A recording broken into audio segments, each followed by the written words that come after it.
Inside the classroom without walls.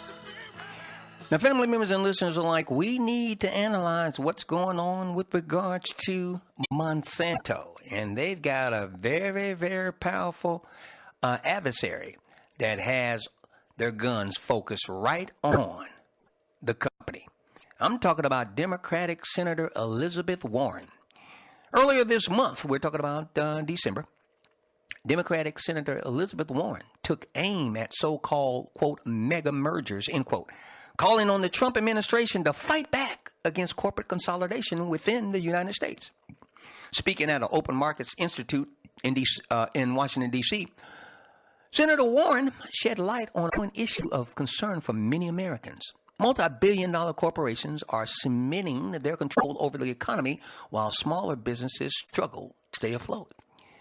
Putting Senator Warren's political gestures and agenda aside, most Americans can at least agree on the core danger of monopolistic and anti-competitive practices. Even the staunchest free market advocates understand that too much consolidation can indeed be a bad thing. Now, of course, there are disagreements as to where exactly we should draw the line and how to prevent this kind of a consolidation from arising in the first place. But the danger is something everyone needs to understand and understand. Even Milton Friedman, a poster economist of free markets, he recognized that monopolies are dangerous institutions. Now, to many people, that might sound counterintuitive, because the common assumption is that we eventually need the government to break up monopolies, but that's not necessarily true. Freeman, in fact, argued that the exact opposite is true. Government meddling is what allows monopolies to exist in the first place, according to Milton Friedman. Here's a direct quote providing the basic gist of Milton Friedman's argument. And I quote, "You have temporary monopolies develop, and if the government doesn't come to shore them up, they fall to pieces. The railroads became a monopoly only because they were able to get the Interstate Commerce Commission established. Trucking is a monopoly because the Interstate Commerce Commission keeps out competitors.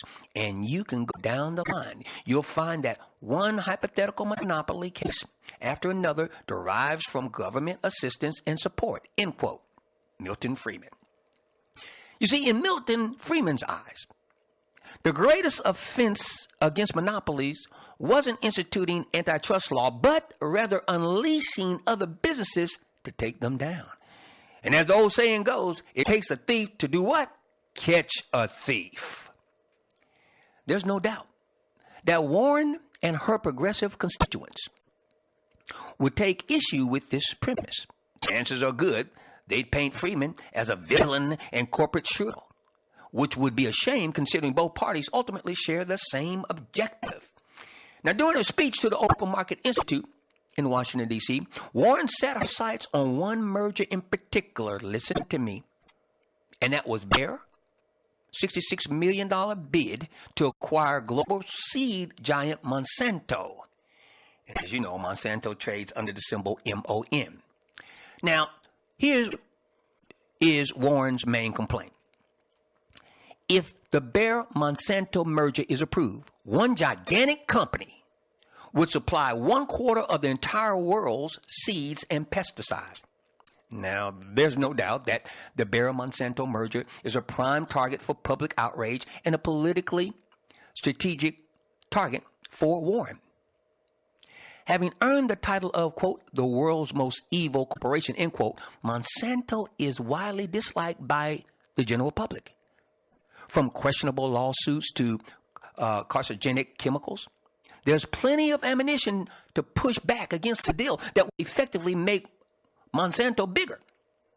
But what would a free market enthusiast like Milton Friedman have to say about government intrusion into our nation's agricultural business?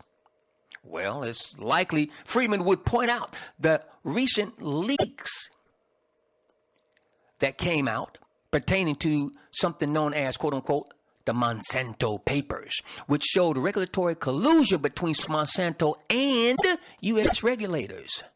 it's likely he would point to the FDA's, EPA's, and USDA's rigorous regulatory processes that have kept Monsanto's companies afloat and Monsanto's competitors at bay.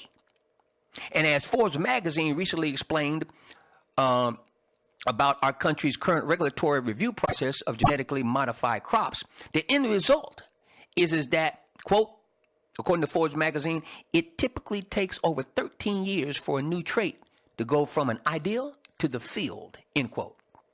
Now, Friedman would surely align with the position that Monsanto's market dominance in GMOs has been floated by this government meddling.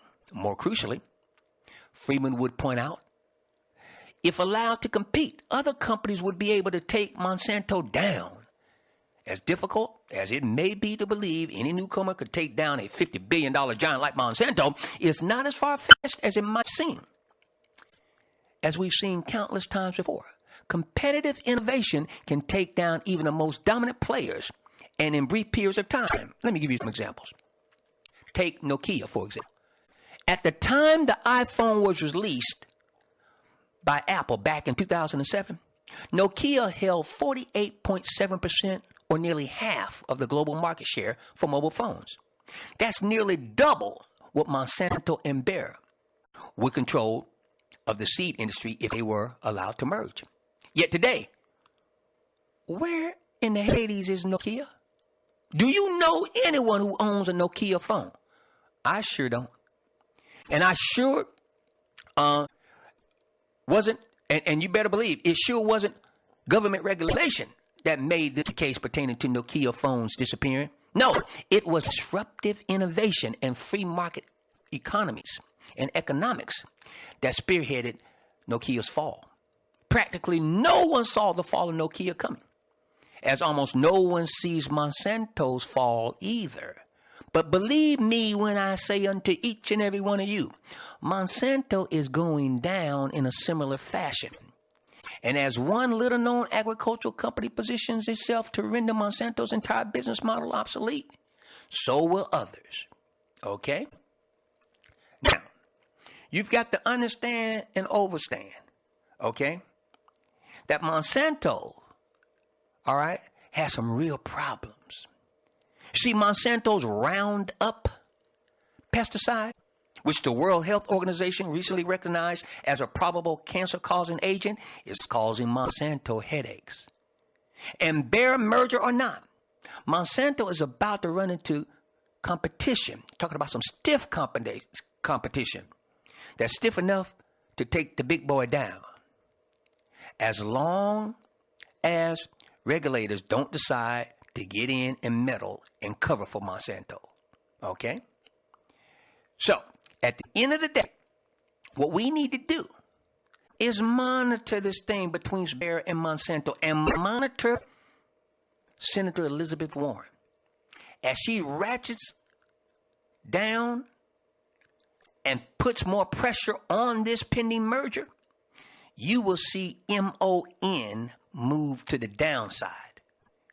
Talking about that Monsanto. And we must be there in short term to monetize that. Now listen to me. Don't go along with an option contract leap on Monsanto. Stay in tight. Do monthly option contracts. And as the market dictates, govern yourself accordingly upon completion of the appropriate drill down for a call or put on Monsanto, MON.